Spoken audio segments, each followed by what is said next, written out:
50वें webinar में बहुत बड़ा स्वागत है। ये 50वां हमारा एपिसोड है जो चल रहा है कंटिन्यूअस।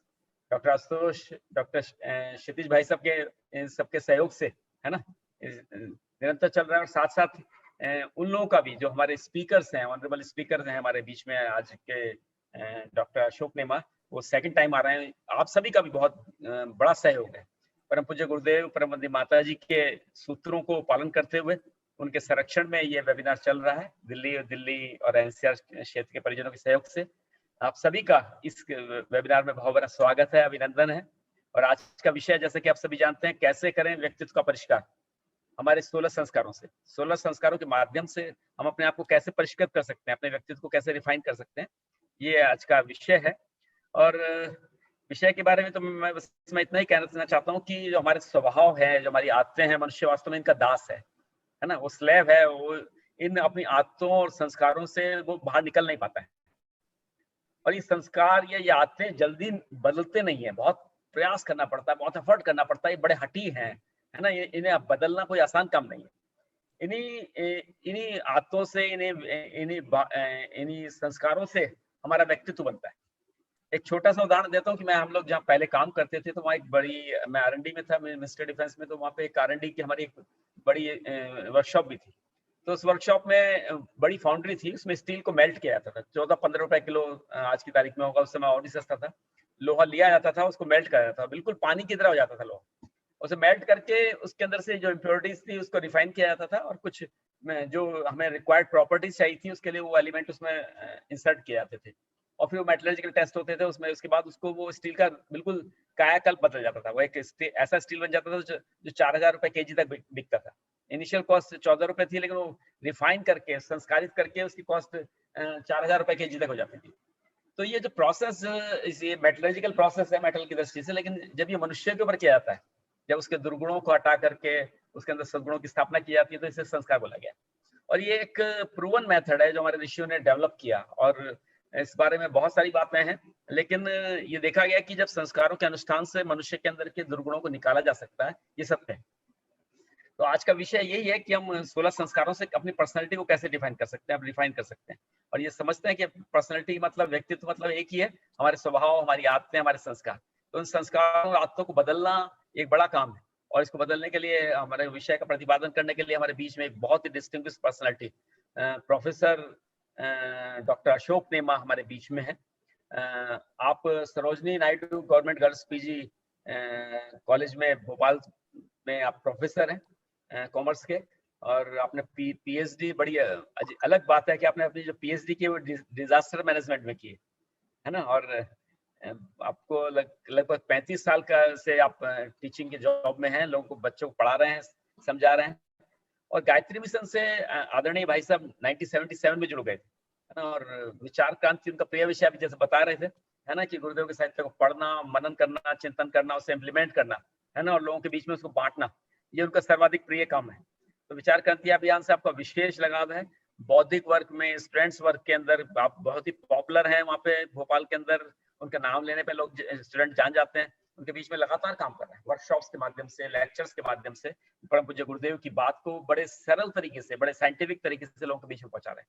तो आइए, मैं आप सभी की तरफ से डॉक्टर नेमा को, डॉक्टर अशोक नेमा जी को आमंत्रित कर रहा हूँ कि वो आए और हमारे इस विषय का प्रतिपादन करके हम अपने व्यक्तित्व का परिष्कार 16 संस्कारों के माध्यम से, ऋषि पुणिक संस्कारों के माध्यम से किस तरह से कर सकते हैं। आदरणीय डॉक्टर अशोक नेमा जी, भाई प्रणाम। धन्यवाद भाई साहब, धन्यवाद। सभी भाई बहनों से निवेदन है, एक बार गायत्री महामंत्र मेरे साथ साथ।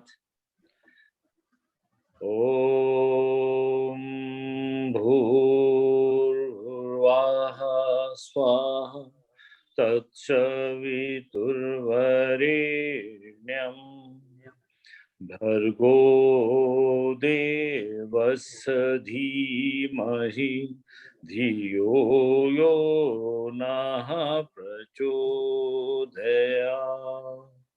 ओम गुरुर्ब्रह्मा गुरुर्विष्णु गुरुरेव महेश्वरा गुरुरेव परब्रह्म तस्मै श्री गुरुवे नमः। अखंडमंडलाकारं व्याप्तं येन चराचरं तत्पदं दर्शितं येन तस्मै श्री गुरुवे नमः। मातृवत् लालित्री च पितृवत् मार्गदर्शिका नमो असुकृताय श्रद्धा प्रज्ञायुता श्रद्धा प्रज्ञा। बोलो गायत्री माता की जय, परम पूज्य गुरुदेव की जय, वंदनीय माता जी की जय। सूक्ष्म रूप से उपस्थित परम पूज्य गुरुदेव, वंदनीय माता जी और सभी आदरणीय प्रदीप राव भाई साहब और उनके सभी सहयोगी भाइयों और उपस्थित वेबिनार में सभी भाई बहन को सादर प्रणाम करता हूं मैं। आज का विषय 16 संस्कारों से व्यक्तित्व का परिष्कार या व्यक्तित्व का निर्माण। आदमी जन्म से लेकर जन्म से पहले से सीखना शुरू कर देता है। धरती पे तो आया, उससे पहले से सीखना शुरू किया, उसके जन्म से पहले सीखना शुरू कर देता है। अब सवाल ये कि हम क्या सिखाते हैं, वो एक अलग बात है। जन्म से पहले से सीखना शुरू करता है और मृत्यु के बाद भी संस्कारों की परंपरा है, हमारे ऋषियों ने परंपरा बनाई है, जिसे ऋषियों ने 16 संस्कार का नाम दिया है। षोडश संस्कार, 16 संस्कार से व्यक्तित्व का परिष्कार। व्यक्तित्व का परिष्कार जो है, बहुत सारी चीजें हैं व्यक्तित्व का परिष्कार करने के लिए। व्यक्ति तरह तरह की चीजें, स्वाध्याय करता है, शिक्षा लेता है, विद्या लेता है, स्वाध्याय करता है, बहुत सब तरह से अपने आप को परिष्कृत करने की आवश्यकता पड़ती है। अभी भाई साहब बता रहे थे, प्रदीप भाई साहब, कि 16 रुपए किलो का 14 रुपए किलो का लोहा है और इसको परिष्कृत करने के बाद 4000 रुपए किलो का बन जाता है। ये संस्कार के होता है। एक सामान्य व्यक्ति है, सामान्य व्यक्ति है और सामान्य से वो असामान्य कैसे होता है, वो नर से नारायण के रास्ते पर कैसे चल पड़ता है, अज्ञान से ज्ञान की ओर कैसे चल पड़ता है, अपूर्णता से पूर्णता की ओर कैसे चल सकता है। यही संस्कार हैं जो उसको पूर्णता की ओर ले जाते हैं। वही संस्कार हैं जो अविद्या से विद्या की ओर ले जाते हैं। यही संस्कार हैं जो भौतिकता से आध्यात्मिकता की ओर ले जाते हैं। और अब मैं इस पे आता हूँ क्योंकि अपना विषय में मूल मेरा जो है, एक दिन में, क्योंकि मैं गर्ल्स कॉलेज में प्रोफेसर हूँ, एक दिन मेरा ये लेक्चर वहां भी हुआ था। तो जब हुआ तो वहां पर मैंने लड़कियों का कॉलेज है, मैंने पूछा बच्चियों से, मैंने कहा बेटा ये बताओ 16 संस्कार तो तुम यदि बता सकते हो तो बताओ, लेकिन तुम मुझे 16 श्रृंगार ही बता दो तो मैं मानूंगा तुम्हें बहुत कुछ आता है। 16 श्रृंगार कौन से होते हैं, तो भी 16 श्रृंगार भी लोग नहीं बता पाए। 6, 8, 10 तक तो बच्चे आए तुम्हारे पूरी तरह। तो फिर मैंने कहा 16 संस्कार तो बड़ा मुश्किल है तुम्हारे लिए। तो वही मैं बता रहा हूँ कि बच्चों को 2, 4, 6, 8 संस्कार के बारे में जानकारी है। हमारी ऋषियों ने जो एक व्यवस्था बनाई थी, संस्कारों की परंपरा बनाई थी, वो बड़ी महान परंपरा है और उससे उसका व्यक्तित्व, उसका चिंतन, उसका कृतित्व, उसके जीवन जीने का तरीके सब में परिष्कार होता जाता है, डे बाय डे इम्प्रूवमेंट होता जाता है। और इम्प्रूवमेंट होता है तो वो संस्कार समय के हिसाब से, उम्र के हिसाब से, वो संस्कार ऐसे हैं उसके जन्म से पहले प्रारंभ हो गए और वहां से लेके और मृत्यु के उपरांत भी संस्कार है। तो हम जब 16 संस्कार की बात करते हैं अभी, तो मेरे सवाल पहले है कि संस्कार क्या है। संस्कार मतलब संस्करण कह सकते हैं, संस्कारणम कह सकते हैं। संस्कार यानी कोई श्रद्धा से, विश्वास से किसी भी अच्छे काम को करने के लिए सतत, विश्वास से, श्रद्धा से और अच्छे काम को सतत करते रहना ही संस्कार है। क्योंकि संस्कार होता है, एक सुसंस्कार, एक कुसंस्कार है। हम बात कर रहे हैं सुसंस्कार की, यानी किसी भी अच्छी काम को श्रद्धा से, विश्वास से, समर्पण से वो सतत करते रहता है तो वो संस्कार बन जाता है। वो संस्कार उसके जीवन में उसको इम्प्रूव करता है और उसको परिष्कृत करता है, उसके चिंतन में बदलाव लाता है, जीवन शैली में निर्माण होता है। संस्करण, संस्कार की बात जो है, ये कहते हैं मीमांसा दर्शन में शबर मुनि ऋषि लिखते हैं और उन्होंने इसमें कहा कि व्यक्ति जब संस्कार सतत काम करता है, सतत चिंतन करता है और अपने आप को किसी भी काम को करने के योग्य बना पाता है संस्कार से, संस्कार के आचरण, संस्कार को ग्रहण करने से, संस्कारों के माध्यम से व्यक्ति किसी काम को करने के योग्य अपने आप को बनाता है और वो संस्कार के लायक हो जाता है और संस्कार उसके जीवन में जब प्रवेश करते हैं तो वो उस कामों को करने के योग्य बन जाता है। जैसे दीक्षा हो गई, जैसे एक एक संस्कार के बारे में चर्चा करेंगे। तो शबर मुनि ये कहते हैं कि किसी भी ये प्रक्रिया कैसी है, और ये जो ऋषियों ने बनाई हमारी, ये किसी बायोलॉजिकल लैब में नहीं बनी। इसमें ये कहें साइंस क्या है, साइंस की बात को यदि आप तोलेंगे तो बात अलग हो जाएगी। पर तो इसमें क्योंकि ये जो लैब है, ये लेबोरेटरी है ना, ये आध्यात्मिक लेबोरेटरी है। ये ऋषियों ने जो लेबोरेटरी बनाई है, इसको चिंतन परिष्कृत हुआ है, विचार परिष्कृत हुए, जीवन जीने के तरीके बदले हुए हैं, उसके जीवन के कायाकल्प हुआ है।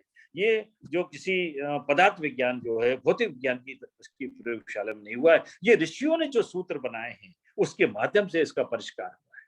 उसमें आध्यात्मिक चिंतन परिष्कृत हुआ है, उसके जीवन का क्रम उसका बदला है। तो ये जो है, ये उपचार जो है, ये एक संस्कार है। और भारतीय हमारे जो ऋषि मुनि हुए हैं, उन्होंने इसके माध्यम से 16 संस्कार हमको प्रतिपादित किए हैं। और समय समय से 16 संस्कार के बाद प्रतिपादित जो किए हैं, उन संस्कारों के माध्यम से व्यक्ति का परिष्कार, उसका चिंतन, उसकी शैली, उसके अनुसार उसने उन चीजों को ग्रहण किया है।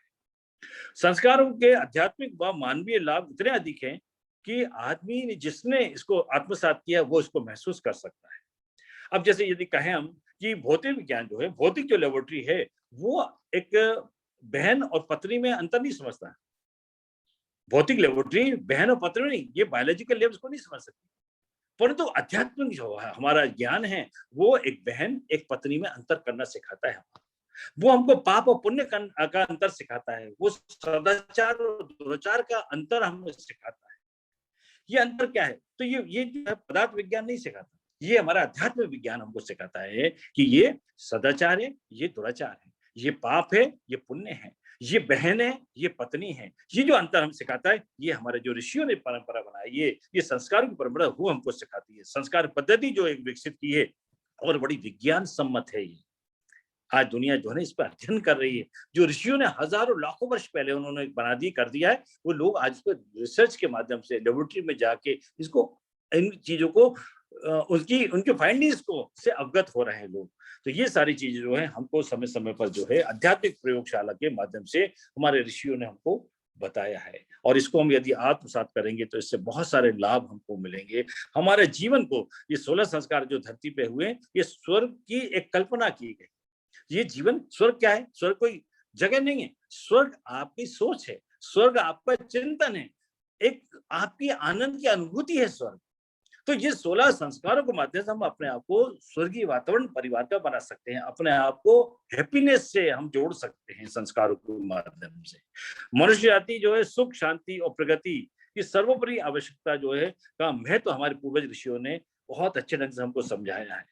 तो इस प्रकार से जो मैं बात कह रहा हूँ आपसे, मैं अपने विषय पे आ रहा हूँ कि इस पुण्य प्रक्रिया में को संस्कृति का सृजन भी कहा जाता है। हमारा सारा धर्म, साहित्य, योगाभ्यास, ईश्वर उपासना, तपश्चर्या, इंद्रिय निग्रह, संयम, सदाचार, व्रत, उपवास, तीर्थ यात्रा, देव दर्शन, दान, पुण्य, प्रवचन, यज्ञ, अनुष्ठान, इन सब के मूल में यदि कोई चीज है तो वो इंसान को अच्छा बनाना है, इंसान को, मनुष्य को निर्मल बनाना है, उदार बनाना है, सद्गुणी बनाना है, संयमी बनाना है, परमार्थ बनाना है, परमार्थ और प्रभु परायण बनाना है। इससे आत्म चेतना से परमात्मा चेतना को जोड़ा जा सकता है।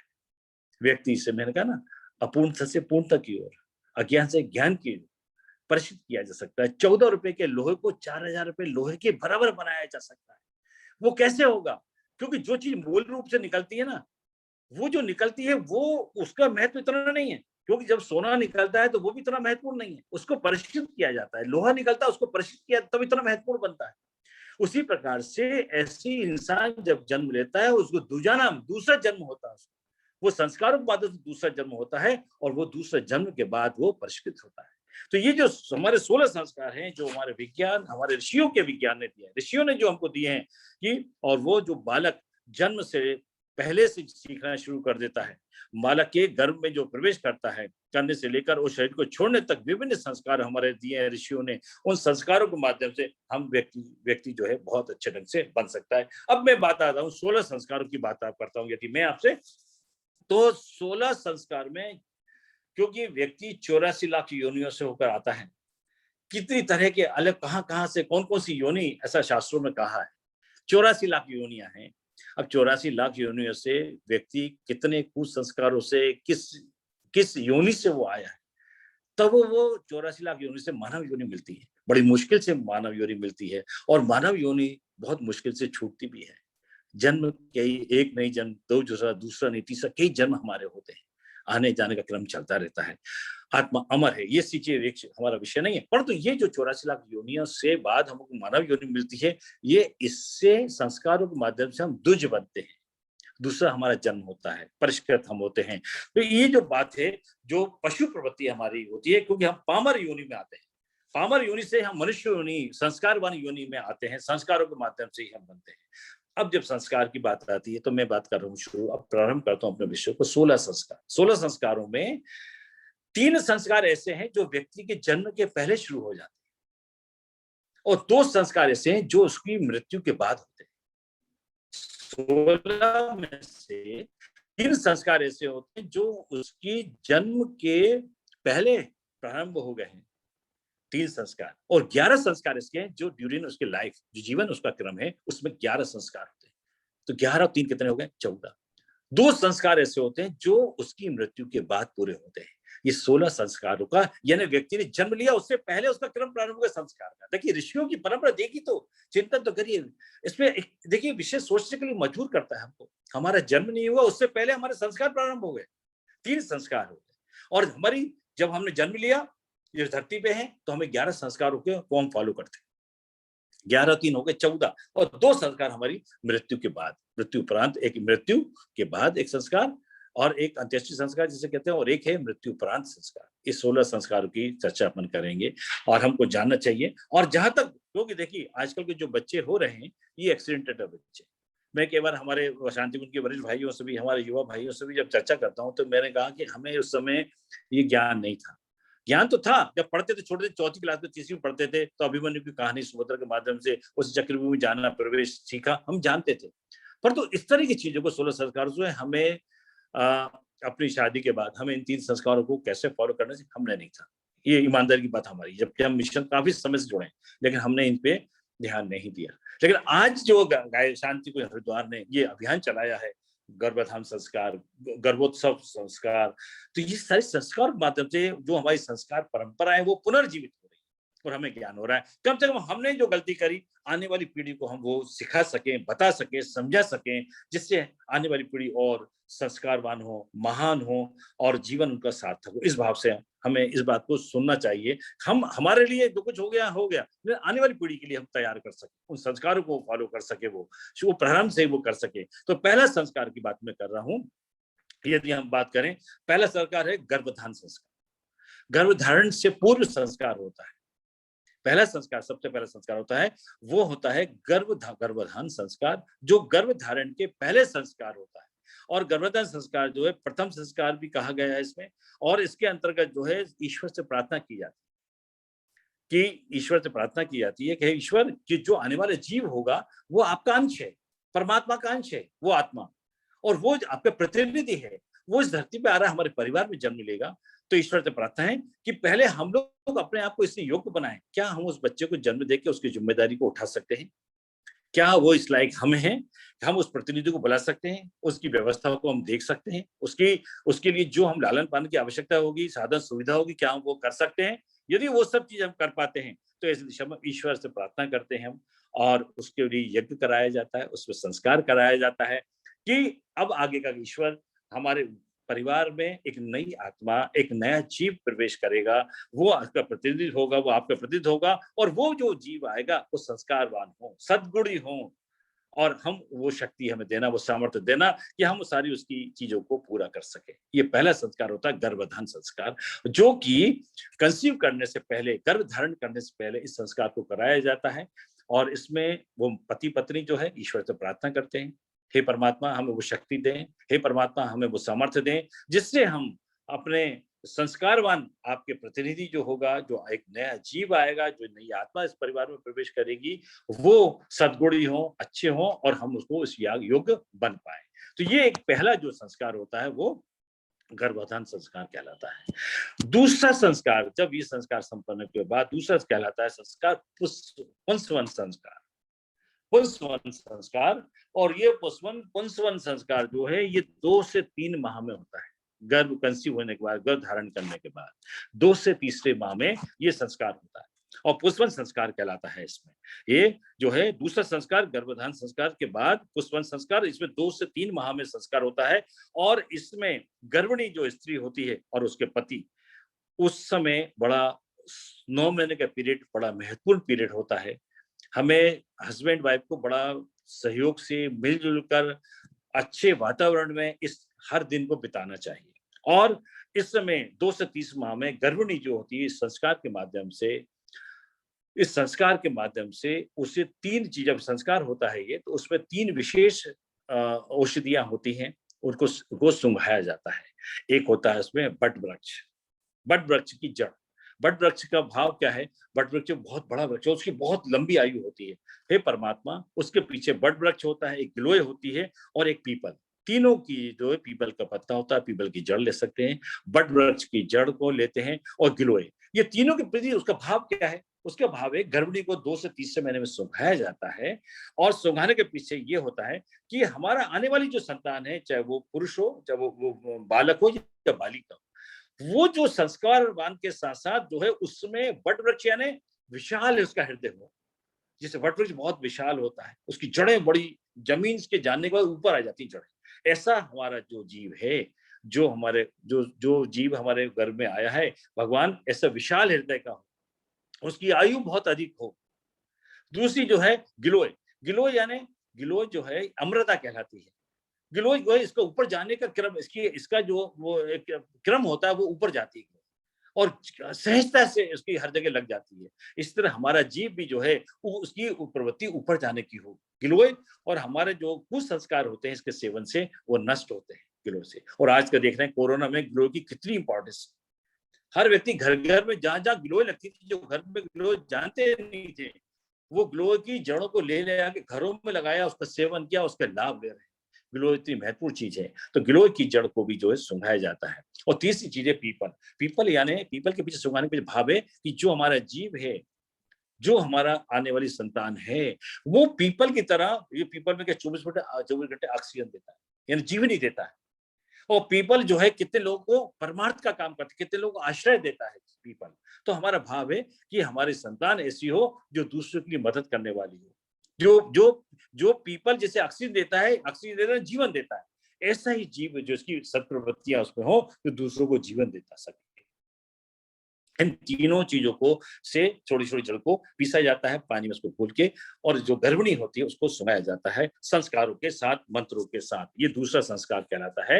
ये कहलाता है पुंसवन संस्कार। 2 से 3 माह में, मतलब कुछ लोग पुंसवन संस्कार 6-7 महीने समझते थे, परंतु दूसरा और तीसरा महीना जो है इसके लिए उचित संस्कार का समय होता है। तीसरा संस्कार होता है सीमंत नयन संस्कार कहते हैं। और तीसरा सीमंत नयन संस्कार जो तीसरा संस्कार कहलाता है। सीमंत नयन संस्कार हमारे लोगों क्या इसको मैं बनिया परिवार को बिलोंग करता हूँ, हमारे यहाँ इसको सादे कहते हैं। और ये 6 से 8 महीने में होता है। 6 से 8 महीने में होता है, जब जीव जो है 6 से 8 महीने में जो है जीव को अपना जीव प्रवेश कर जाता है है उसमें जो है जीव शिशु का प्रवेश हो जाता है। और इस माह में गर्भवती जो है बड़ी थोड़ा फर्स्ट डिलीवरी होती है, तो डिप्रेशन भी रहता है, चिंता भी रहती है, कब क्या होगा, कैसे होगा। तो थोड़ा थोड़ा उसके मन विचलित भी होता है, दुखी भी हो सकती है, कभी कभी डिप्रेशन भी हो जाता है कुछ हमारी बहनों को। तो ऐसी स्थिति में हमें जो पीरियड इसका होता है, कहा जाता है स्वाध्याय और सत्संग बहुत करना चाहिए। हमें जैसा बच्चों को बनाना है, जैसे बच्चों को संस्कार देना चाहते हैं, हमें वो सब उन 9 महीने में करना चाहिए। जब जीव आता है, इस दूसरे से तीसरे महीने में हमने ये संस्कार किया, इसके बाद वो तीसरा संतानोत्पत्ति संस्कार जो होता है सीमंतोन्नयन संस्कार कहलाता है, जो सादे कहलाती है 6 से 8 महीने में। इस बीच में हमें सतत स्वाध्याय करना चाहिए, मंत्र का जप करना चाहिए, अच्छे काम करना चाहिए। हम अपने बच्चों को कैसा बनाना चाहते हैं, जैसा हम बनाना चाहते हैं वैसा हमको सोचते रहना चाहिए। क्योंकि आजकल साइंस ने इसको प्रूव कर दिया है। इस बात को संस्कारों के माध्यम से ये सिर्फ प्रूफ हो गया है कि अल्ट्रासाउंड के माध्यम से और कई सारी चीजों के माध्यम से कि बच्चा सुन सकता है, बच्चा समझ सकता है, बच्चा महसूस कर सकता है, बच्चा भोजन ग्रहण कर सकता है, बच्चा सब कुछ कर सकता है। तो ये जैसा आप अपने बच्चे को बनाना चाहते हैं वैसा आपको सोचते रहना पड़ेगा, वैसा आपको चिंतन करना पड़ेगा, वैसे आपको विचार करना पड़ेगा, वैसे आपको घर में वातावरण बनाना पड़ेगा।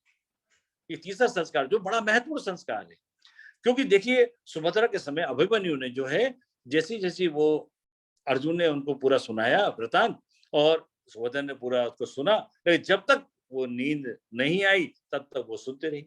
उनके सोने से बच्चे भी सो गया, माँ के जागने से बच्चा भी जागता है, माँ के भोजन करने से बच्चे को भोजन मिलता है, क्योंकि वो सारा क्रम जो है उस नाभि से जुड़ा हुआ है, उस नले से बच्चा जुड़ा हुआ है। तो जो माँ कर रही है, माँ अगर चाहती है बच्चा सुसंस्कारवान बने तो उसको भी वैसे ही वातावरण बनाना पड़ेगा। इसलिए लोग घरों में जो है अपने पूजा वाले कक्ष में के साथ साथ जो है अपने बेडरूम में भी भगवान की तस्वीर लगाते हैं, देवी की तस्वीर लगाते हैं, कृष्ण की तस्वीर लगाते हैं, वातावरण अच्छा बनाते हैं, दिन में थोड़ी देर के लिए अच्छा भोजन भी करते हैं, पौष्टिक भोजन, ताकि बच्चा हमारा स्वस्थ रहे।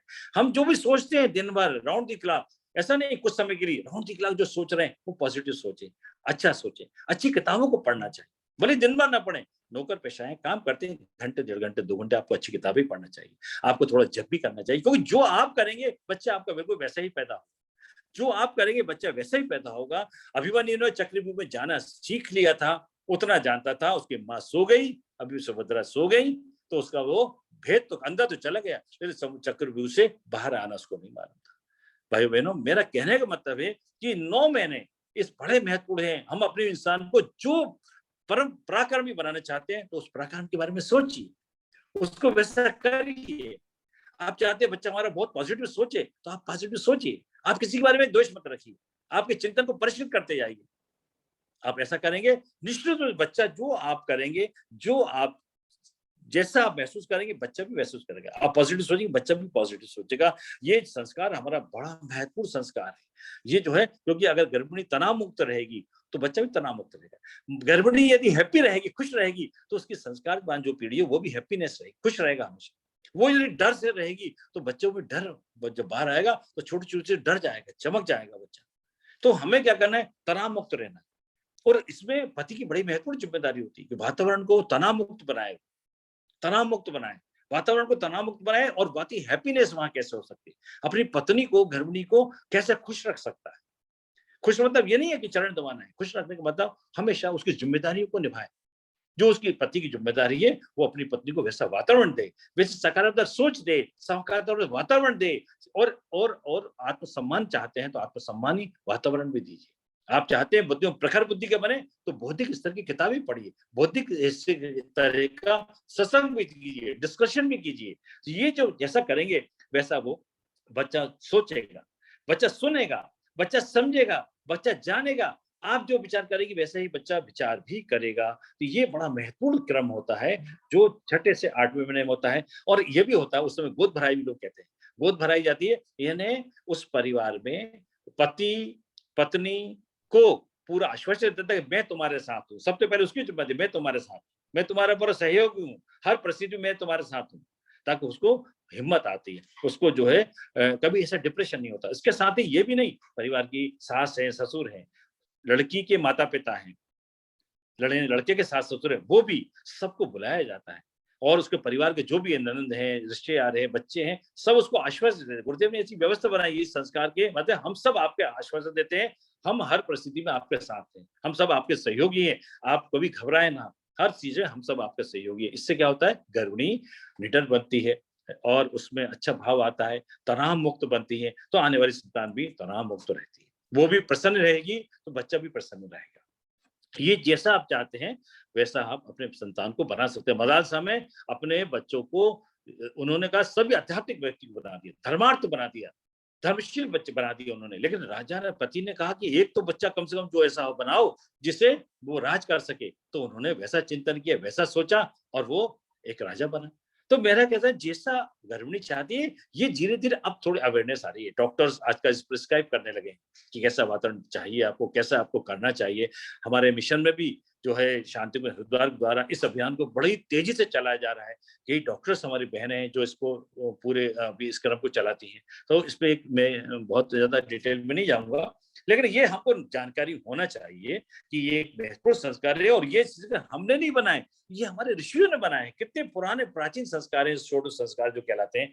और जो कहीं कहीं विलुप्त हो रही थी वो धीरे धीरे अब अवेयरनेस लोगों में आ रही है। चौथा संस्कार होता है वो जात कर्म संस्कार, जो मेधा जनन संस्कार भी कहलाता है। जात जात कर्म संस्कार, जात कर्म संस्कार यानी जैसे ही जन्म होता है बच्चे का, जैसे ही बच्चे का जन्म हुआ तो सबसे पहले, मुझे अच्छी तरह याद है मेरे यहाँ भी बेटे के जन्म हुआ तो सबसे पहले कहा हमारे पिताजी के पैर पड़ते हैं, भगवान के पैर पड़ते हैं, दादाजी के पैर पड़ते हैं, उनसे आशीर्वाद लेते हैं और कुछ लोग बड़ी खुशियां मनाते हैं, लड़की हो चाहे लड़का हो। तो ये कहलाता है जो जात कर्म संस्कार, यानी सबसे पहले भगवान को चरण छूते हैं, भगवान को प्रणाम करते हैं, इसके बाद अपने परिवार में जितने बड़े हैं, माँ है, पिता है, दादा है, दादी है, उन सबके पैर पड़ते हैं। इसके बाद इसमें एक बूंद शहद और एक बूंद गाय का घी दोनों मिला के उस बच्चे को चटाया जाता है। मेधा जनन, इससे क्या होता है उसकी प्रखर बुद्धि का बनेगा। मेधा जनन संस्कार इसलिए कहा जाता है इसको, और जात कर्म संस्कार भी कहा जाता है, और इसको एक बूंद को चटाया जाता है। तो बच्चे जैसे ही उसको चाटता है तो ऐसा माना जाता है कि गौ माता का घी और शुद्ध शहद उसके को ग्रहण करेगा तो बच्चे की मेधा जागेगी और बच्चा बालक जो है एक बुद्धिमान बनेगा। ये हमारा संस्कार जो होता है चौथा संस्कार होता है। चौथा संस्कार यानी जात कर्म संस्कार, मेधा जनन संस्कार, ये जो चौथा संस्कार महत्वपूर्ण संस्कार होता है। इसके बाद इसी क्रम में, हालांकि अभी भी ग्रामीण क्षेत्रों में बहुत लोगों में ये संस्कार अभी भी होता है, और पांचवा संस्कार जो है सभी लगभग सभी लोग करते हैं इसको, नामकरण संस्कार। पांचवा संस्कार हमारा है नामकरण संस्कार। नामकरण संस्कार जैसे देखा होगा, मुझे मेरे घर में तो ऐसी पद्धति है, जैसे जन्म होता है तो मेरे पिताजी दादाजी थे तो एक ब्राह्मण के पास जाते थे, ज्योतिषी के पास जाते थे, वो बताते थे। तो किस समय बच्चा पैदा होगा उसको नोट किया जाता है, टाइम क्या है, उस टाइम को, समय, घड़ी, पल और वो सारी चीज नोट करके उसको बताया जाता है। ज्योतिष के हिसाब से वो कैलकुलेट करते हैं, और वो सब चीजें गलत नहीं है, साइंस है, ज्योतिष भी एक पूरा साइंस है। और उसको कैलकुलेशन के बाद उसका प्रथम अक्षर किस नाम से निकला है, किस क्षण पैदा हुआ, किस समय हुआ, लोकल टाइम क्या है, स्टैंडर्ड टाइम क्या है, इन सबको ध्यान में करते हुए कौन से नक्षत्र में पैदा हुआ तो उसका पहला अक्षर निकलता है। पहला अक्षर जो होता था उसका वो नाम वहां से प्रारंभ होता था। जैसे मैं कहूं मेरे बेटे का नाम जा से शुरू हुआ था, पहला अक्षर था जा। जा से फिर हमने रामायण में देखा और फिर जनक राज उसका नाम रखा। तो कहने का मतलब है कि ये होता है, हमारे आज भी परंपरा है, समय नोट करते हैं। समय डॉक्टर तो कई नर्सिंगों में मैंने देखा तो ईस्ट में, वेस्ट में, साउथ में, नॉर्थ में, चारों तरफ घड़ी लगी हुई कि जहां भी डॉक्टर की निगाह पड़ेगी उसको बच्चे का जैसे जन्म होता है, डिलीवरी होती है, तुरंत उसको टाइम को नोट करते हैं, exact minute to minute, second to second वो उसको नोट करते हैं। तो ये क्या, इसके पीछे भाव यही होता है कि बच्चे ने जो समय उसमें किस घड़ी में आया है और उसका कैलकुलेशन क्या है और नक्षत्र क्या है, ये सब चीजें हम लोग रखते हैं। और उसके अनुसार जो है वो नामकरण संस्कार के ये 10 दिन के बाद, जन्म के बाद 10 दिन बाद, यदि किसी के मूल है, किसी के 1.25 महीने का क्रम होता है, उसके बाद नामकरण संस्कार होता है और फिर नाम रखा जाता है। नाम एक यज्ञ होता है। यज्ञ का, हर यज्ञ की एक प्रक्रिया है कि 16 संस्कार में हर संस्कार में यज्ञ आवश्यक, तो उसमें नामकरण होता है। वहाँ समाज के रिलेटिव्स को सबको बुलाया जाता है, जो मित्र मंडली है उनको भी बुलाया जाता है, और बड़ा नाम जो है स्लेट पे लिखा जाता है भगवान के सामने। ईश्वर का नाम जो तय होता है, जो प्रथम अक्षर से सब लोग परिवार के लोग तय करते हैं, उन संस्कार के अनुसार उसका नाम वो प्रथम लिखा जाता है और उसका नाम इस तरह से होता है। इसमें भोजन पानी व्यवस्था है, सारी चीजें होती हैं। और इसके बाद जो संस्कार होता है, नामकरण होता है, उसके बाद सबसे पहले बच्चे को धरती पे लेटाया जाता है। धरती पे लेटाया जाता है नामकरण के बाद। कारण ये है कि नाम के बाद वो अपनी माँ जो जिसने जन्म दिया उसका तो नाम मान सम्मान बढ़ाएगा ही, गौरव बढ़ाएगा। साथ में धरती माँ को लिटाया जाता है कि उसकी एक माँ और भी है, वो धरती माँ है।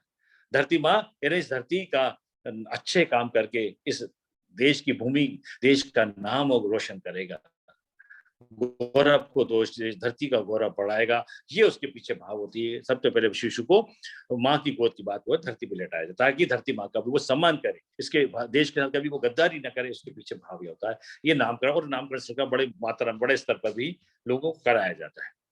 इसके बाद ये हमारा अभी तक क्रम जो 5 संस्कार हो चुके हैं, अब छठे संस्कार की बात होते हैं, निष्क्रमण संस्कार। अब आजकल जो है संस्कार होता नहीं है, कम हो गया है। मैं एक ऐसा नहीं, ये नहीं कह रहा कि नहीं होता, होते करते हैं बहुत लोग। एक कहता है निष्क्रमण संस्कार। निष्क्रमण का मतलब होता है कि अब क्या होता है, आजकल पहले डिलीवरी घरों में होती थी, घर में होती थी, तो बच्चा वहीं डिलीवर होके सब चीज होके फिर वो पहली बार 10 दिन बाद, 15 दिन बाद या 1 महीने में, 1.25 महीने में घर से पहली बार बच्चा निकलता है। जब पहली बार निकलता है तो निष्क्रमण संस्कार कहलाता है। जब बच्चा पहली बार घर से बाहर निकलता है, उसके माँ बाप उसको बाहर ले जाते हैं, तो वो निष्क्रमण संस्कार कहलाता है, घर से पहली बार निकलना है। और जब पहली बार संस्कार, लेकिन अब आजकल क्या हो गया है कि हॉस्पिटल में डिलीवरी होती है, लेकिन वहां से वो घर आ जाता है बच्चा। उसके बाद जैसे 3 दिन बाद डिलीवरी हो गई, नॉर्मल डिलीवरी 3 दिन में या 4 दिन में घर आ गया, सीजरियन हुआ तो 10 दिन बाद घर आ गया, 7 दिन बाद घर आ गया। घर में आने के बाद नामकरण होता है, फिर उसके बाद जो है सारी चीज शुद्धि बुद्धि होने के बाद फिर वो घर से पहली बार जब निकलता है तो वो निष्क्रमण कहलाता है। उसको निष्क्रमण हम मानते हैं, निष्क्रमण संस्कार। और जब निष्क्रमण संस्कार में जब बाहर निकलेगा तो सबसे पहले सूरज की रोशनी, सूर्य देवता के दर्शन कराए जाते हैं। सबसे पहले सूर्य देवता के दर्शन कराए जाते हैं, तक बच्चे को प्रथम घर से बाहर निकले, सूरज की किरणें उसके ऊपर पड़े, बच्चा हमारा स्वस्थ रहे। और यहाँ से निकलने के बाद फिर उसके बाद मंदिर, उसको पहले प्रथम जो है भगवान की आशीर्वाद है, भगवान का प्रतिनिधि है, परमात्मा की अंश है, उसमें वो आत्मा है। सबसे पहले प्रसाद का भोग जो है भगवान को लगाया जाता है। सबसे पहले मंदिर बच्चे को ले जाया जाता है और मंदिर को ले जाकर मंदिर में दर्शन कराकर इसके बाद उसको घर लाया जाता है। ये निष्क्रमण संस्कार है। मैंने एक चीज और देखी, ये जब किसी क्रिकेट का मैदान है, जो क्रिकेटर्स भी होते हैं, मैंने देखा, वॉच किया ऐसा मैंने, कि कोई भी किसी भी वर्ल्ड में किसी की भी टीम हो, चाहे वो मुस्लिम हो, पाकिस्तान की हो, चाहे इंग्लैंड की हो, चाहे इंडिया की हो, कोई भी टीम, जब प्लेयर जैसे निकलता है ना, सबसे पहले वो ऊपर आसमान देखता है, परमात्मा को देखता है, सूर्य देवता को देखता है। वहीं से मन में उसका भाव लेके आता है कि मैं जा रहा हूँ और अपने जो परफॉर्मेंस में रहा वो अच्छा हो, ये भाव हमेशा रहता है। इसलिए निष्क्रमण संस्कार भी यही वो संस्कार है जो कि हम पहली बार बच्चा घर से बाहर निकल रहा है, वो स्वस्थ रहे और संस्कार बने, इसलिए उसको मंदिर ले जाते हैं। निष्क्रमण संस्कार आजकल जो है कम हो सकता होगा, परंतु हमारे ऋषियों ने एक व्यवस्था बनाई थी। इसके बाद नंबर 7वां संस्कार है अन्नप्राशन संस्कार। ये जो निष्क्रमण संस्कार है लगभग 10 दिन के अंतराल से हो सकता है, ये 1.25 महीने में कहीं होता है, मूल वगैरह होते हैं तो 1.25 महीने में होता है ये। पर ये जो अन्नप्राशन संस्कार है ये लगभग 6 माह में होता है। ये मैंने संस्कार हमारे परिवार में भी मैंने देखा, जो छोटा था तो समझता नहीं था उस चीज को, लेकिन इस चीज को अब मैंने एसेस किया। तो अन्नप्राशन संस्कार यानी जब बच्चा 6 महीने का होता है तो भोजन के लायक हो जाता है, कर सकते हो, अन्न का ग्रहण करता है। तो जो अन्न ग्रहण करता है तो हमारे यहाँ जो परंपरा है, ऋषियों ने जो बताई व्यवस्था, उसके तहत घर के जो सबसे बुजुर्ग है, जैसे दादाजी हैं, अब दादाजी, हम लोगों के यहाँ तो नवरात्रि में कुल देवी पूजन होती थी, दोनों नवरात्रि में, चैत्र में भी और अश्विन कुंवार में भी। तो जो नवरात्रि में होती थी तो नवमी के दिन जो बच्चा भी होता था एक चांदी का सिक्का लेते थे और उस सिक्के से जो खीर जो है थोड़ा लेकर उस बच्चे को थोड़ी चटाई जाती है। ये क्या अन्नप्राशन। अब बच्चा इस लायक हो गया है कि अभी तो माँ के दूध पीता था, अब दूध के साथ साथ जो है वो अन्न ग्रहण करेगा, उसके बीच में उस अन्न का सेवन करेगा। तो पहला भगवान का प्रसाद खीर के रूप में बच्चे को, जो परिवार का सबसे वरिष्ठ व्यक्ति होता है, दादाजी हैं तो ठीक, नहीं तो उसके पिताजी, पिताजी हैं तो ठीक, नहीं तो उसका बेटा, जो परिवार में वरिष्ठतम व्यक्ति है उसके द्वारा ये संस्कार संपन्न कराया जाता है। इसे कहते हैं अन्नप्राशन संस्कार, यानी अन्न को संस्कारित होने के बाद उसको ग्रहण करना।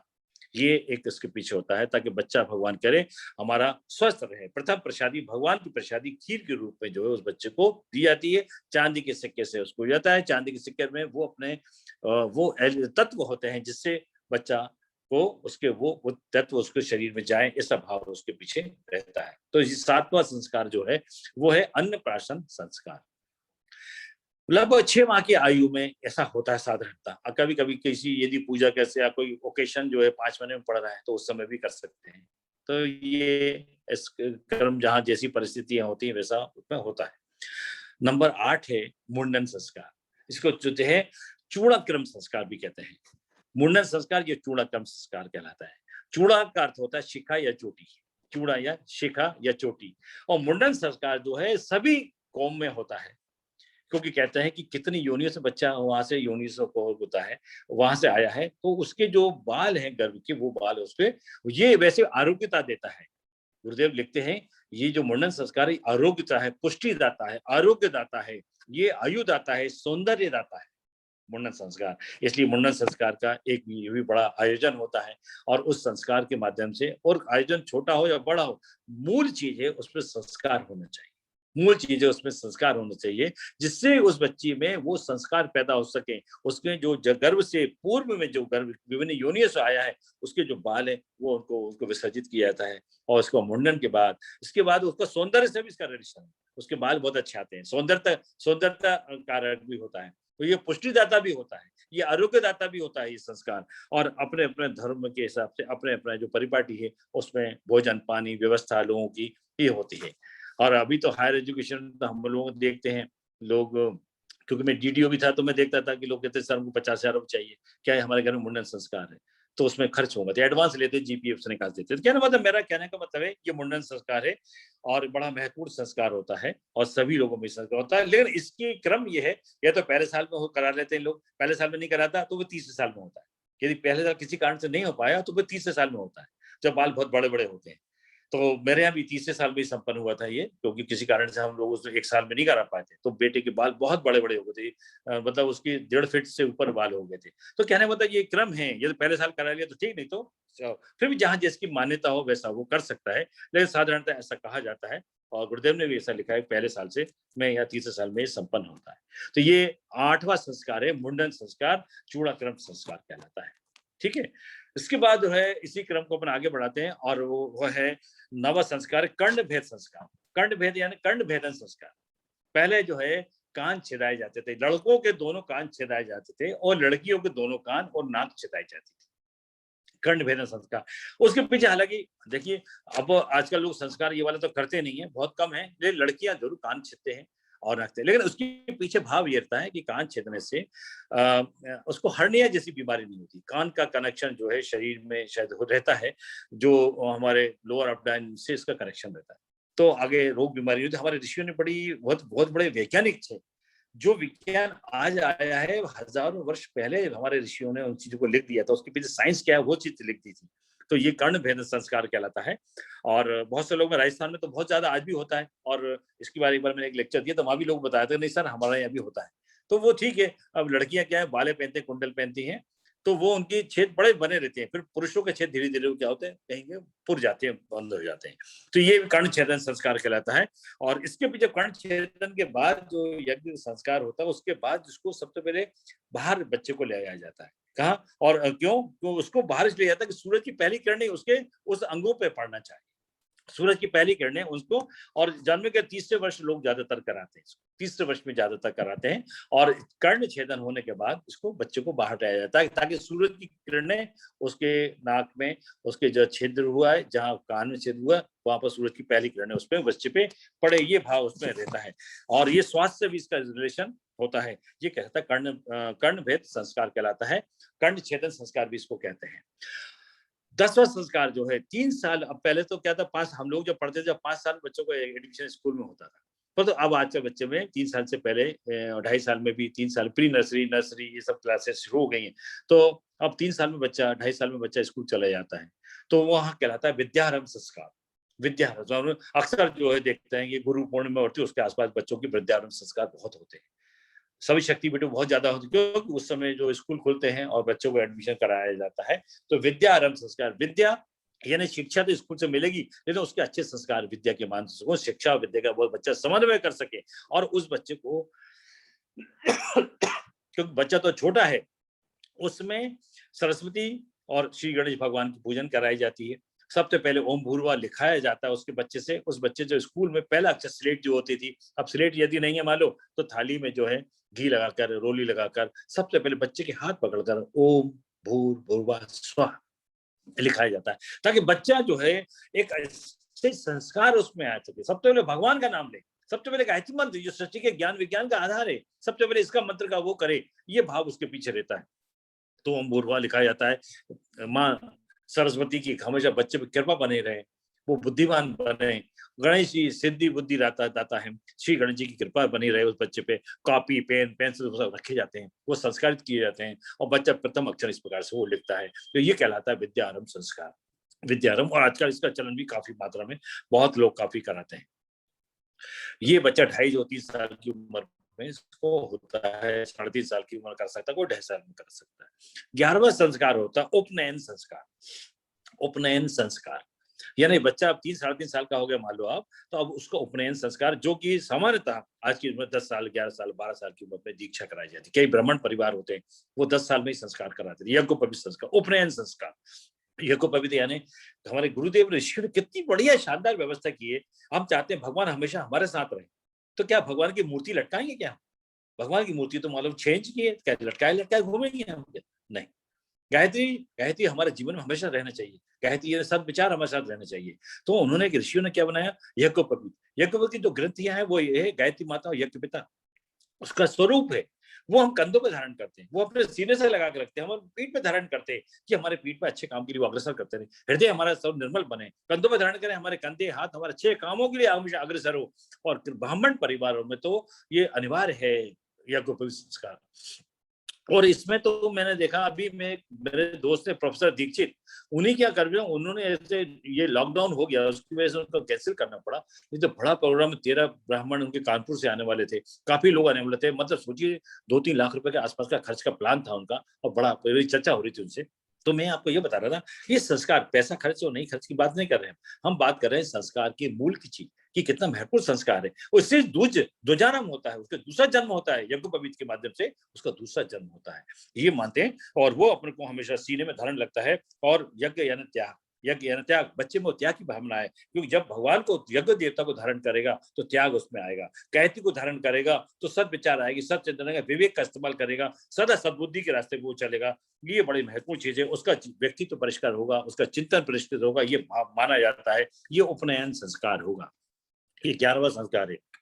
12वां संस्कार है दीक्षा संस्कार, इसको समावर्तन संस्कार भी कहते हैं। यानी दीक्षा संस्कार यानी दी इच्छा, अपनी इच्छा गुरु को दी, और अपनी जो उम्र होता है, कुछ लोग जो है दीक्षा संस्कार वहीं करा देते हैं जब यज्ञोपवीत संस्कार करते हैं, कुछ लोग यज्ञोपवीत संस्कार पहले कराते हैं फिर बाद में दीक्षा संस्कार करते हैं, दीक्षा के साथ यज्ञोपवीत संस्कार भी होता है।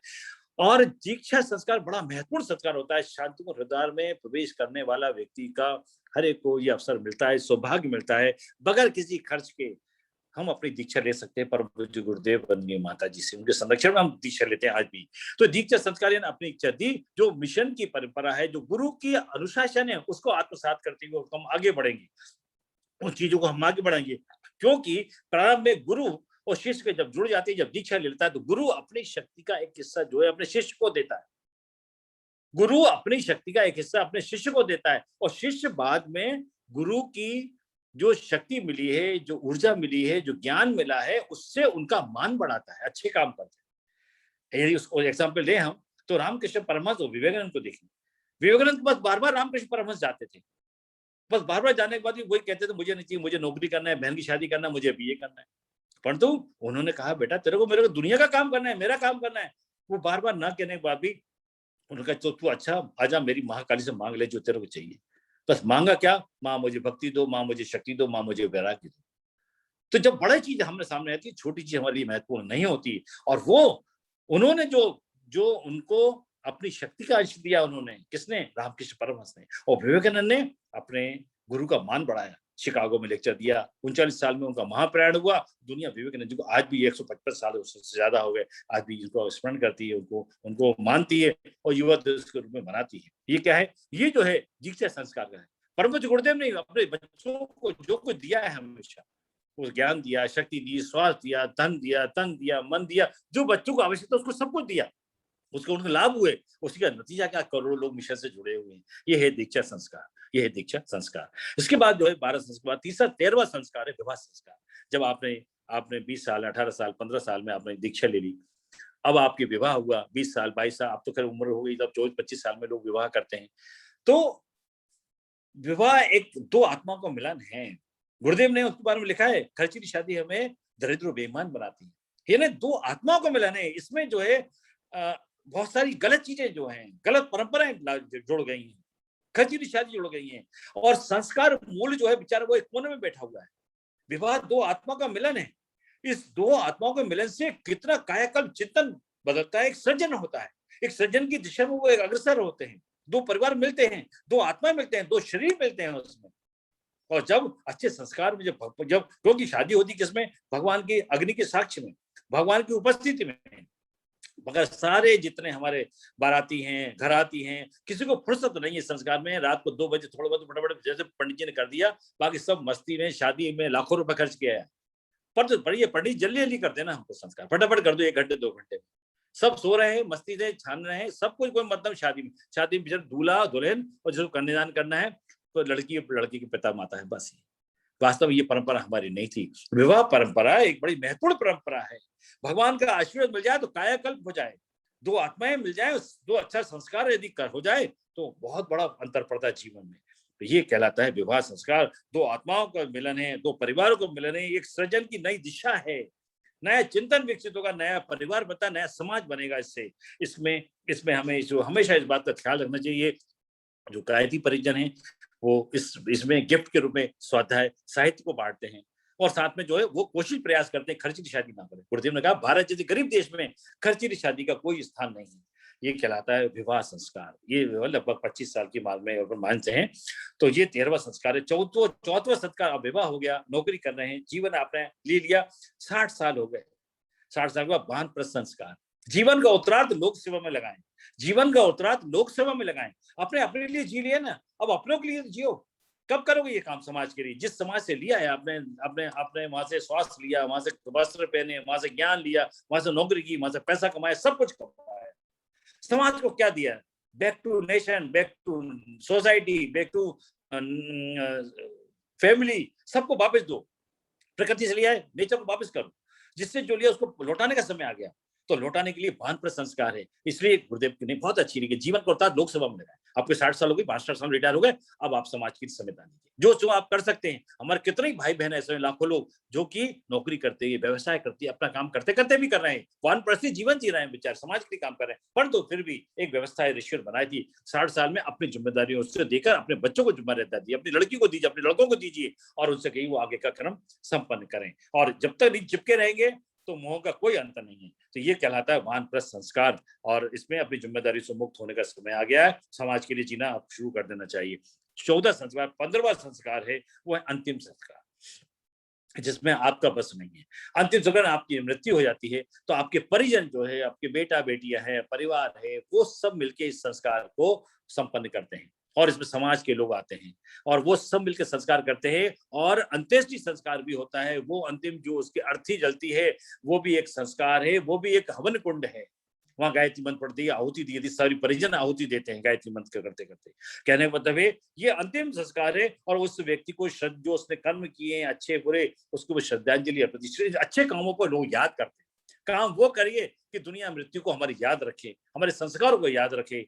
ये जो अंतिम संस्कार है और उसको उसके कर्मों को श्रद्धांजलि देते हैं, व्यक्ति को नहीं, उसके कर्मों को कि उसने इतना बढ़िया काम किया। हम उसके श्रद्धांजलि को, उसके अच्छे कामों को याद रखेंगे, उसको आत्मसात करेंगे और उसकी परंपरा को हम आगे बढ़ाएंगे। ये भाव उसमें होता है। ये कहलाता है अंतिम संस्कार। अंतिम संस्कार और जो उसके परिवारजन होते हैं वो उनके और समाज के लोग इस सबको अर्पण करते हैं। 16वां संस्कार जो है वो है मरणोत्तर संस्कार। 16वां संस्कार है मरणोत्तर, यानी इसके बाद व्यक्ति मर गया, अंत्येष्टि हो गई उसकी, वहां से हम घर आ गए। फिर आपको देखो तीसरा होता है हमारे यहाँ 10वां क्रम होता है। 10वें दिन जो है हमारी शुद्धि होती है। फिर 13वीं होती है। अब वो 13वीं ने गंदा रूप धारण कर लिया। ये नहीं, जो समाज की ऐसी परंपरा जो कर्ज लेके हम हजारों लोगों को भोजन कर रहे हैं। गुरुदेव ने कहा ये जो है ये समाज गरीब देश, हमारे देश में ये परंपरा कहीं भी नहीं है। सिर्फ आप ब्राह्मण भोजन और गरीबों को भोजन तक आप संपन्न कर सकते हैं। मृत्यु भोज के गुरुदेव ने बड़ा निषेध माना है। घर में संस्कार करिए, आप यज्ञ करिए, वो संस्कार ये सब जीव को लगता है। आपको 2000 लोग भोजन कराना है, कर्ज लेकर आना, ये जीव के लिए कोई लेना देना इससे नहीं। तो मृत्यु भोज पे जो है गुरुदेव ने बहुत, और इसी की नतीजा है आज मृत्यु भोज जगह विभिन्न समाजों में संकल्पित हो गए, लोग मृत्यु भोज नहीं करते। तो भाइयों बहनों, ये मरणोत्तर संस्कार। और ये 13वीं के बाद फिर हमें 6 मसी होती है, फिर 12 मसी 1 वर्षी होती है, वर्षी के बाद पितृमेलोनी होती है 30 साल में। ये सब संस्कार हमारे यहाँ मरणोत्तर संस्कार कहलाते हैं। देखिए मर गया व्यक्ति, फिर भी हम उसको याद करते हैं। और 3 साल में पितृमेलोनी हो गई, उसके बाद भी हमारी ऋषियों ने कितनी व्यवस्था है। हमारे माता पिता को हमेशा वो हर साल याद करते हैं, उनको पानी देते हैं। पितृपक्ष आता है, पितरों को हम जो है श्रद्धा देते हैं, पानी देते हैं, वो हमें आशीर्वाद देते हैं। आत्मा अमर है और वो उस संस्कारों के माध्यम से हम उनको क्या देते हैं? पानी देते हैं, उनको याद करते हैं, उनको स्मरण करते हैं। हर साल आज पिता को गए 25 साल हो गए, 30 साल हो गए, फिर भी हम पिता को याद करते हैं और उनके श्राद्ध करते हैं और संस्कार बनाते हैं, उनके अच्छे कामों को याद करते हैं। ये 16 संस्कार है। तो 16 संस्कार, लेकिन पर पूज्य गुरुदेव ने अब जैसे कर्ण छेदन संस्कार आजकल होता नहीं है, निष्क्रमण संस्कार होता नहीं है, तो गुरुदेव ने 2 संस्कारों में विशेष बड़ा महत्व दिया है। 16 संस्कारों में 2 प्लस संस्कार और भी जोड़े हैं। और वो क्या जोड़े हैं? एक विवाह दिवस संस्कार और एक जन्म दिवस संस्कार। विवाह दिवस यानी हमारी शादी जो हुई, विवाह दिवस यानी हम अपने मैरिज को याद करें, उसमें बंधनों को याद करें, कि हमारी शादी में हमने कौन सी कस्में खाई थी, कैसे जीवन जीने की कस्में खाई थी, पति कैसे रहेंगे, कैसे हमने वादे किए थे, उन सबको निभाने की कस्मों को हमको रिन्यूअल होता है। वो हमारा जन्म है ना, हम अपने जन्म को याद रखें। हर साल अपना जन्म, हम यहाँ क्यों आए हैं, जन्म दिवस में हमारा पंच तत्व का शरीर है, उसको हम किस तरह से कह रहे हैं। नहीं, जीवन का एक साल हमारा कम हो गया, और अच्छे काम करके, अच्छे संस्कारों के माध्यम से हम अपने जीवन को, इसको उद्देश्य को समझें और इसका सदुपयोग करें। ये भाव होता है जन्म दिवस संस्कार का, ताकि हम अपने जन्म को याद रखें और हर साल कोई संकल्प लें और उसमें अच्छा काम करें। ये पीछे गुरुदेव ने कहा, ये 2 संस्कारों की परंपरा को उन्होंने जोड़ा है। कुछ संस्कार हमारे जो कम हो गए, इस प्रकार से संस्कार के माध्यम से हर पल जब नया सोचेंगे, नई एक संस्कार लेंगे, नई यज्ञ के माध्यम से शिक्षा लेंगे, तो हमारा चिंतन बदलता है, विचार बदलते हैं, तरीके बदलते हैं, हमको संकल्पित कराया जाता है, ये काम नहीं करना है, ये करना है, ऐसा नहीं करना है, ऐसा करना है। इसी से परिष्कृत होता है व्यक्ति। लोहे को कूट के उसको पिघलाया जाता है, उसको शेप दिया जाता है, उसको आकार दिया जाता है, उसको रूप दिया जाता है, उसको रंग दिया जाता है, उसको वैल्यूएबल बनाया जाता है, उपयोगी बनाया जाता है, और उसी से वो उसकी बंदूक की गोली बनाई जाती है, जो निशाना सीधे भेजती है, दुश्मन को खत्म कर देती है। ऐसी चीजें जो है हमको परिष्कृत करती है। ये ऋषियों मुनियों ने जो उनकी आध्यात्मिक लेबोरेटरी थी, उसके माध्यम से इन चीजों को हम जो है, अब साइंस में आप जाएंगे, ठीक है, आज साइंस को स्वीकार कर लिया है, परंतु ये चीजें विज्ञान ने हमसे ज्यादा, अध्यात्म ने हमको सिखाया है संस्कारों की परंपरा। ये संस्कारों की बीजारोपण जो है शांतिपूर्ण हृदय में बखूबी पूरे देश में, पूरी दुनिया में चल रहा है। मैं अपनी वाणी को, समय को ध्यान में रखते हुए मैं अपनी वाणी को विराम देता हूँ, और मुझसे भूल चूक गलती त्रुटि हो, जो भी ज्ञान है ये परम पूज्य गुरुदेव वंदनीय माता जी का है, शांति सुधार का है। ओम शांति ही शांति ही शांति। जी बहुत सुंदर भाई साहब, 16 संस्कारों का जो विवेचन हुआ है और 2 नए संस्कार जो गुरुदेव ने जोड़े, इनके बारे में बड़ी विशेष व्याख्या हुई है। मैं डॉक्टर आशुतोष, एक बार अपने आप को अनम्यूट कर लीजिए। अच्छा, मैं निवेदन कर रहा था कि कोई क्वेश्चन तो नहीं आ रहा। वही मैं देख रहा हूँ, अगर किन्हीं के पास कोई प्रश्न हो, आप सब लोग अपने आप को अनम्यूट कर सकते हैं, तो पूछ ले। नहीं, वाकई मुझे भी बहुत सारे संस्कार के जानने के, भाई साहब ऐसे कराते रहते हैं, लेकिन इतने सारे संस्कारों को जानने का वो मिला। मेरे ख्याल से लोग इस पर मनन करेंगे, चिंतन करेंगे। और कोई नहीं, मेरा आशुतोष भाई साहब, मेरा तो ये निवेदन है कि हम सबको उस समय नहीं चले, अब हमें ज्ञान मिल गया, तो अपने आने वाली पीढ़ी के लिए हम कब तक इसकी फॉलो करें। ये बहुत बड़ी बात, ये बहुत महत्वपूर्ण बात है। मेरे भाई साहब, प्रदीप भाई साहब, मैंने सबक लिया कि मेरे